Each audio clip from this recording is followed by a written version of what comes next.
وَلُوطًا اور لوط کو ہم نے بھیجا۔ حضرت لوط علیہ السلام حضرت ابراہیم علیہ السلام کے بھتیجے ہیں، اور آپ اہل سدوم کی طرف بھیجے گئے۔ سدوم علاقہ ہے جس کی طرف آپ کو بھیجا گیا۔ جب حضرت ابراہیم علیہ السلام نے شام کی طرف ہجرت کی تو حضرت ابراہیم علیہ السلام نے سرزمین فلسطین میں قیام فرمایا، اور حضرت لوط علیہ السلام اردن میں اترے۔ اللہ تعالیٰ نے آپ کو اہل سدوم کی طرف بھیجا۔ آپ ان لوگوں کو دین حق کی دعوت دیتے تھے اور فعل بد سے روکتے تھے، جیسا کہ آیت شریف میں ذکر آتا ہے۔ وَلُوطًا اور لوط کو بھیجا، اذ قال لقومه جب اس نے اپنی قوم سے کہا، اتأتون الفاحشة ما سبقكم بها من احد من العالمین، کیا وہ بے حیائی کرتے ہو جو تم سے پہلے جہاں میں کسی نے نہ کی؟ انکم لتأتون الرجال شہوة من دون النساء، تم تو مردوں کے پاس شہوت سے جاتے ہو عورتیں چھوڑ کر۔ بل انتم قوم مسرفون، بلکہ تم لوگ حد سے گزر گئے۔ صدر الافاضل مولانا نعیم الدین مراد آبادی علیہ الرحمہ خزانہ العرفان میں لکھتے ہیں کہ یہ لوگ مردوں کے ساتھ بد فعلی کرتے تھے، اور انہیں سمجھایا گیا کہ تم عورتوں کو چھوڑ کر مردوں کے پاس شہوت سے جاتے ہو، حلال کو چھوڑ کر حرام میں مبتلا ہوتے ہو، اور ایسے خبیث اور گندے کام کرتے ہو۔ صدر الافاضل مولانا نعیم الدین مراد آبادی علیہ الرحمہ تفسیر خزانہ العرفان میں لکھتے ہیں، انسان کو شہوت بقائے نسل اور دنیا کی آبادی کے لیے دی گئی ہے۔ عورتیں محل شہوت اور مودع نسل بنائی گئی ہیں کہ ان سے بطریقہ معروف حسب اجازت شرع اولاد حاصل کی جائے۔ جب آدمیوں نے عورتوں کو چھوڑ کر ان کا کام مردوں سے لینا چاہا تو وہ حد سے گزر گئے۔ انہوں نے اس قوت کے مقصد صحیح کو فوت کر دیا، کیونکہ مرد کو نہ حمل رہتا ہے نہ وہ بچہ جنتا ہے، تو اس کے ساتھ مشغول ہونا سوائے شیطانیت کے اور کیا ہے۔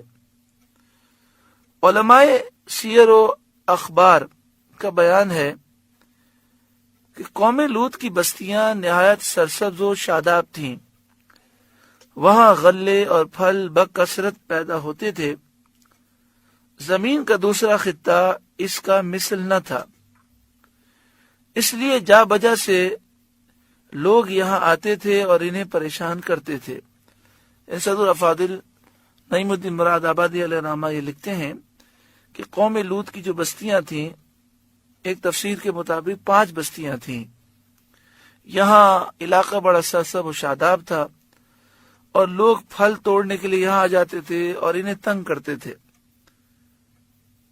انہیں پریشان کرتے تھے۔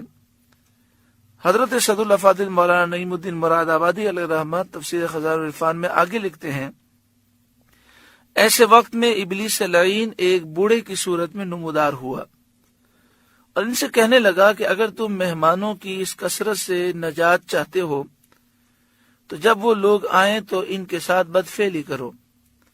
اس طرح یہ فعل بد انہوں نے شیطان سے سیکھا اور ان میں رائج ہوا۔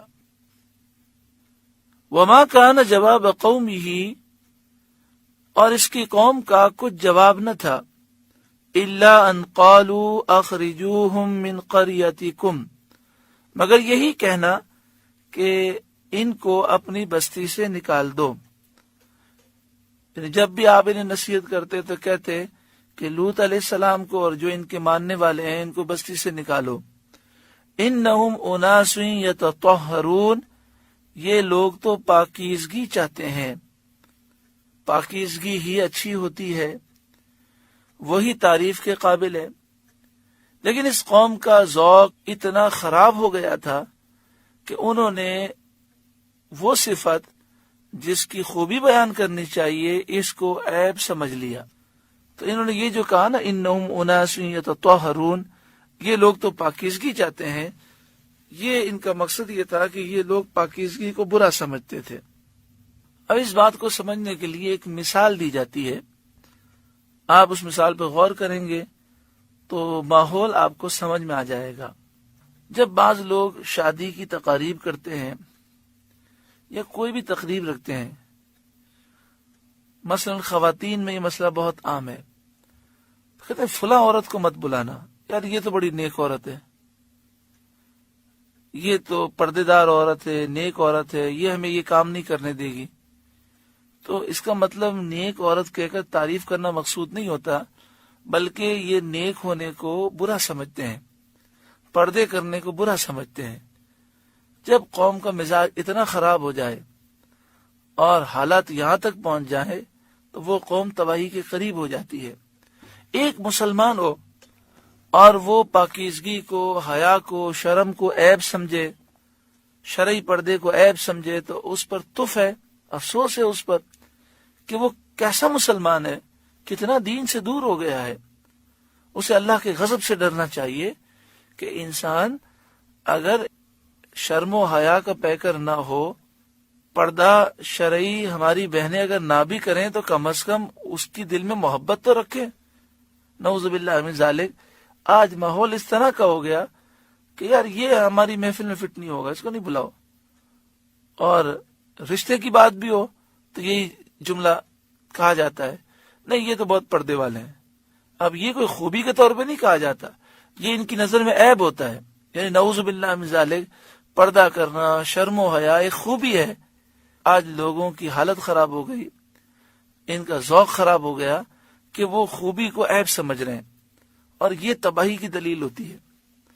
کم از کم اتنا تو ہونا چاہیے کہ انسان اگر خود شریعت پہ عمل نہیں کرتا تو شریعت کی محبت تو دل میں ہو، انسان گناہ کو گناہ تو سمجھے، نیکی کی محبت تو ہو۔